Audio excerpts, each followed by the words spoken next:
Hello great മീഡിയസിലേക്ക് സ്വാഗതം. ഇത് ഹൃദയം തൊട്ട 100 കോടിയാണ്. ചങ്കുറപ്പോടെ നേടിയ വിജയം എന്ന് തന്നെ വിശേഷിപ്പിക്കാം. ഒരു മലയാളി നടന് അന്യഭാഷയിൽ പോയി ഒരു 100 കോടി പോയിട്ട് ഒരു വിജയം കൊയ്യാനുള്ള പ്രാപ്തിയുണ്ടോ എന്ന് ചോദിച്ചിരുന്ന കാലമായിരുന്നു കഴിഞ്ഞ ഏതാനും നാളുകൾക്ക് മുമ്പ് വരെ. അതിനൊക്കെയുള്ള ഒരു മറുപടിയായിട്ടാണ് ദുൽഖർ സൽമാൻ തെലുങ്കിൽ പോയി വലിയ വിജയങ്ങൾ കൊയ്യുന്നത്. മലയാളവും തമിഴും മാത്രമായിരുന്നു മലയാളി നടന്മാരുടെ തട്ടുകമായി നിന്നിരുന്നത്. അതിൽ തന്നെ പ്രമുഖരായ മമ്മൂട്ടി, മോഹൻലാൽ, ജയറാം തുടങ്ങിയ താരങ്ങൾ മാത്രമാണ് തെലുങ്കിൽ പോയി വലിയ വിജയങ്ങളും കൊയ്തിട്ടുള്ളത്.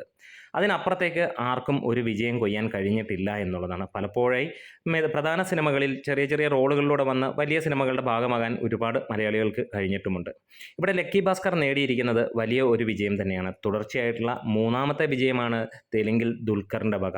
3 സിനിമകളും 80 കോടിക്ക് മുകളിൽ. ഇതാ ആദ്യമായി ദുൽഖറിൻ്റെ ഒരു 100 കോടി. അതായത് കള്ളത്തരങ്ങളോ തട്ടിപ്പുകളോ ഏറ്റുപറച്ചിലോ ഒന്നുമില്ലാത്ത ഒരു സാധാരണ ഒരു സിനിമ. ആ ഒരു സിനിമയിൽ ഒരു തട്ടിപ്പുമില്ലാത്ത 100 കോടിയും എന്ന് തന്നെ പറയാം. പലപ്പോഴായും നമ്മൾ കാണുന്ന പല സിനിമകളും പ്രൊമോഷണൽ ഫിഗേഴ്സ് എന്ന് പറഞ്ഞ് ആ രീതിയിലാണ് കാണാറുള്ളതെങ്കിൽ ഇന്ന് ഈ ഒരു സിനിമയുടെ യാഥാർത്ഥ്യമായിട്ടുള്ള കളക്ഷൻ പുറത്തു വരികയാണ്.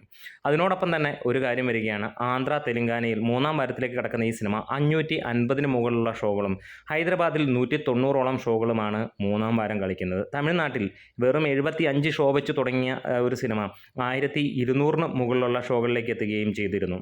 ഇപ്പോൾ തമിഴ്നാട്ടിൽ ലഭ്യമായ വിവരങ്ങളനുസരിച്ച് 350ഓളം ഷോകളുണ്ട്.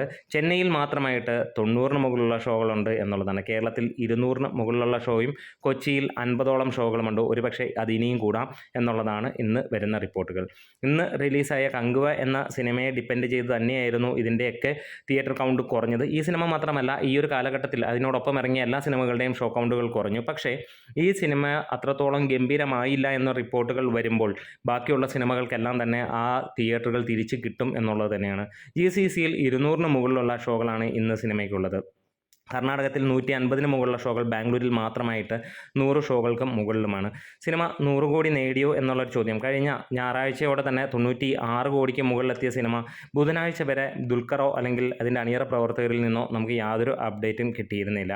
ഉറപ്പായും അവരുടെ ഒരു അപ്ഡേറ്റ് തന്നെയായിരുന്നു എല്ലാവരും പ്രതീക്ഷിച്ചിരുന്നത്. സാധാരണ ട്രാക്കേഴ്സ് മുഖാന്തരം പറയുന്നതോ ആരെങ്കിലും ഫാൻസ് കയറി പറയുന്നതോ ഉള്ള കളക്ഷനല്ല ദുൽഖർ സിനിമകൾക്കുള്ളത്.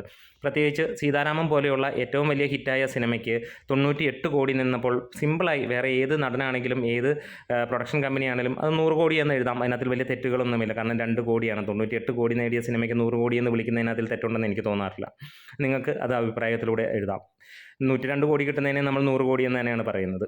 അപ്പം ആ ഒരു വശത്തിൽ പോലും അവർ ആ ഒരു കൃത്യമായിട്ട് തന്നെ നിന്നു. 98 കോടിയിൽ തന്നെ നിന്നു. അതിൽ നിന്നൊരു കാര്യം മനസ്സിലാക്കാം, അവർ ആ റേഞ്ചിലേ കാണുന്നുള്ളൂ. 100 കോടിയുടെ വാല്യൂ അല്ല അവർ കാണുന്നത്. പക്ഷേ അവരുടെ സിനിമകളെല്ലാം തന്നെ മികച്ചതായിരുന്നു. പ്രത്യേകിച്ച് തെലുങ്ക് ഇൻഡസ്ട്രിയിലേക്ക് ദുൽഖർ ചെന്നപ്പോൾ അവിടുത്തെ നായകന്മാരെ പോലും വെല്ലുവിളിക്കുന്ന തരത്തിലാണ് അദ്ദേഹത്തിന് കിട്ടിയ സ്വീകാര്യത എന്നുള്ളതാണ്.